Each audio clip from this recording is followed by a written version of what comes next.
In this video, we'll be looking at how ControllTheNarritive became a true WallstreeBets legend. So who was ControllTheNarritive? How was he able to get so much leverage on Robinhood? And how did his account get wiped out? About 3 months ago, ControllTheNarritive's account was suspended on Reddit. So for those new to WallstreeBets, his origins may be a mystery. Up until the later half of 2019, ControllTheNarritive was just a Redditor who spent most of his time debating capitalism and socialism, making negative comments about women, and discussing other things, such as population control. That was until he found WallstreeBets. Instead of just debating about bread ration gambling, ControllTheNarritive decided to actually start gambling for himself on Robinhood. Just weeks after first learning about options trading, ControllTheNarritive decided to borrow a huge amount of money on margin from Robinhood to buy puts on Microsoft into earnings. His first YOLO didn't go his way and resulted in an over $30,000 loss in one day. He posted, "It's been fun. Goodbye. I thought I was smart. I thought I knew what I was doing." However, this definitely didn't turn out to be his last goodbye to options trading. Just days later, he somehow managed to escape his margin call and decided to get back into the game, this time with even more risk. ControllTheNarritive discovered a Robinhood glitch that allowed him to turn his $2,000 deposit into about $50,000 worth of purchasing power. Robinhood's Gold membership program allows users to trade on margin by depositing at least $2,000.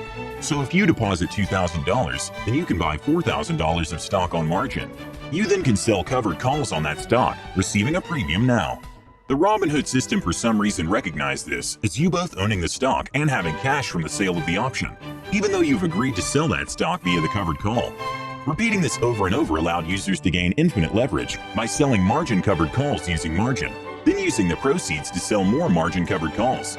ControllTheNarritive was able to gain 25 times leverage by doing this exploit loop with AMD stock until he reached what he called his personal risk tolerance, which was about $48,000. This leads us to the day of the most famous WallstreeBets YOLO in history. Using his 25 times leverage, ControllTheNarritive went all in and purchased about $50,000 worth of Apple puts just before their earning report. Unfortunately for ControllTheNarritive, the report was positive and Apple's stock rose, completely destroying his positions and instantly wiping out just about all the $48,000 that he borrowed from Robinhood. Luckily for us, ControllTheNarritive recorded himself during this bankruptcy speedrun and posted the video online.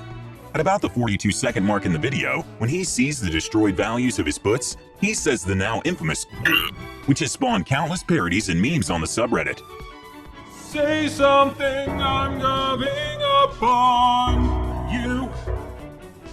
That day, ControllTheNarritive may have went $50,000 into debt, but at least he will go down in history as a WallstreeBets legend. This Robinhood loophole was dubbed the infinite money cheat code on WallstreeBets and was also used by other users. Robinhood acknowledged this glitch and eventually closed the loophole and banned the users who abused it. A Robinhood spokesperson said, "We've quickly restricted these accounts and made a permanent update to our systems, intended to prevent anyone from engaging in this pattern of trades. We'll continue to monitor closely for any type of abusive activity on our platform and will take action as appropriate." The glitch may be long gone, but the legend of will live on forever.